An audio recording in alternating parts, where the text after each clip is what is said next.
when you come into our house, we had a very ugly shoe rack and somewhat of a coat rack, and it was all naked, and you could see everything, and it didn't look pretty even if I cleaned it up. So my plan was to make a mudroom with a storage unit and a cute way to display my shoes. And you guys can use the same shelving system in your office or anywhere.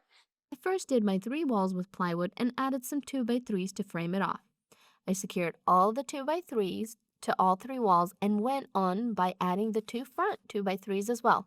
Secure your 2x3s as you go. This will give it a nice and tight fit and you won't have to keep recutting your wood. Following that, I sealed off all my edges with caulking to keep all the spiders out and gave it a nice coat of white paint.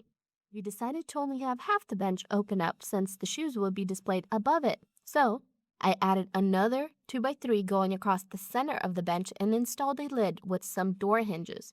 To make our shoe rack, we started off by making sure our first 2x3 wasn't crooked by using a level. I then used long screws to secure it to the wall. Following that, we stuck a shelf between the 2x3s to show how far up to secure the next 2x3. When securing each 2x3, make sure and put lots of pressure onto it from above so it's a super tight fit for your shelves. We used a total of 3 screws for each 2x3. Once we got to the top and the shelves were in our way of putting pressure on the 2x3s, we used some scrap wood with the same thickness. You can leave your wood raw, stain it, or give it a coat of paint. I ended up painting my 2x3s all white and left the shelves raw pine. And don't forget to seal off all your holes. Okay then, let's see it in action. Here's how to update a boring entryway on a budget. First, run to your local hardware store and grab 2 beadboard panels. Then grab a nice baseboard. Now when you get home, it's going to be hard to wait, but you need to wait 48 hours for the paneling to adjust to the humidity of your home. If you don't wait, you'll get lots of warping and shrinkage. Once the wait is over, you can go ahead and start brad nailing your paneling to the wall. Now measure the remaining space, transfer it to your second panel, and cut. Once you get that panel nice and secure, caulk the seams and edges. Now to finish off these nail holes. If you had some sticking out like I did, normally you want to use a nail punch for this, but I didn't have one, so I decided to use a screwdriver with my hammer and it works just fine. Now it's time for that upside down baseboard. Pop it at the top of your paneling, making sure that it's very level, and nail it into place. Caulk any remaining seams and get to painting. Do not cheap out on the brand of paint here because this is going to be a very high traffic area. You're going to have keys and coats brushing up against it all the time. So I used Duration by Sherwin-Williams in the color Eventide. And you can use a little craft brush and wall paint to touch up. Now it's time to add the hooks. And now for some styling. I am so happy with how this turned out. It is exactly what I was hoping for, and it was so budget friendly. It was only a few cuts, so it was really easy to do. But I think this looks quite professional. I hope this gave you some ideas on what to do with your entryway, and thanks for watching Home Talk. I have this small closet in the hallway that I thought would be fun to leave as an open space rather than enclosing it with a really tight, cramped door. I went to Lowe's and purchased several long pieces of 1x2s. Once I got these home, I stained them to the color of my choice. I made sure to stain the front and also the sides. My closet is about 16.5 inches in depth, so I cut my pieces down to 16 inches.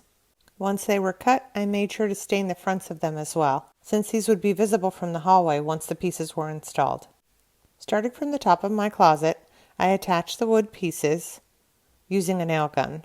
I simply added a 1x2 piece with the flat edge down, then used another piece as a spacer and installed the second piece underneath. I repeated this process going down along the closet wall. I did make sure to stop a few times just to make sure that everything was level and that I hadn't gotten crooked along the way. Once I was done with that side, it was time to start on the other wall. Of course, you want to make sure that the wooden pieces are lining up on both sides so that any future shelving doesn't come out crooked. I simply used a wood board and lined a level up along it to make sure that it was level. Once that was done, I installed my wood pieces along that side wall as well. The next step was to add my shelving. I purchased 3/4 inch wood and stained this to match. I cut it to the exact dimensions I needed for my closet. Now I was able to slide the shelving in place. The great thing about this is I can easily move the shelving to whatever height I need. There's so many different options because I can use any single one of these side wood pieces as a different resting place for my shelf. I love the way this open closet looks, and the repositionable shelving makes it really practical and functional. I've got this area in the closet that needs to be taken care of. Let's start with a curtain rod. This is going to be our main item besides some wood that we also need to get. So I'm going to start with a 6-foot piece, 1x6. I'm going to use this and split it right in half. So if it's 6 foot long, let's cut it off at the 3-foot mark. When I do that, I also want to make and use my square to get a nice, perfect straight line across the board. That'll give me a good reference for when I cut it. Now, I like to use my miter saw. You can use a jigsaw or a skill saw. Either way will work as long as you get a good cut. Let me teach you a secret about sanding. Take a pencil and without making too hard of a mark, put squiggly lines all across your board. That is going to let you know that you've sanded the board enough in order to stain it. The wood that comes right from a hardware store can't usually just be stained right away. In this example right here, you're going to notice after we clear the sawdust that we got it sanded just enough so it'll accept some stain. Now I do need some blocks on this board, and we're going to cut 4 of these. I'll show you where they go later once we get them cut, but it gives us some space when we put the curtain rod on the board. Once we get these cut, it is time to stain our wood. Now, I'm going with like a little bit of a cherry stain here.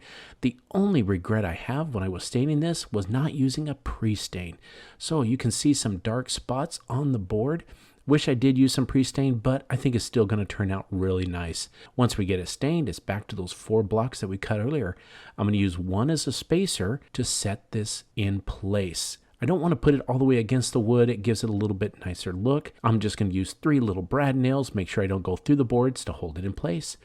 I'm going to do the same on the other side. Again, using one of the blocks as a spacer to mark it. It doesn't take much to hold it, just 3 little brad nails. Once I get that there, what we're going to do is at the bottom of the board, we're going to measure and mark and pre-drill for the curtain rod holder. Now, I'm going to give you a little example of how to put these in place and make it easy. When you're putting the first screw in, never put it all the way through. Go ahead and put it halfway so that your bracket is not too hard to move around if you need to. The second screw, put it all the way down, and then go back to the first one and put it down. Now, we can set the curtain rod in there, and it's time to mark and measure it. I'm going to use a metal saw blade. Now, go light and easy on this. Don't go back and forth. Just make a little mark, a couple times back and forth before you go. Cut it off. Now, it's going to be a little rough, but don't worry about that. These curtain rods come with little caps you put on the end. We're going to put our final pre-drill in to go ahead and put it on the wall. As you can see, I've got 2 of these boards, and I'm using a level to make sure they're straight. Once I got them installed, put the curtain rods in and start inserting the shoes. It's going to save a lot of space on the floor, and it looks great right in the back. You can make these as big and as long as you want. I hope this inspired you to build your own DIY shoe rack. Thank you for watching Home Talk, and we'll catch you next time.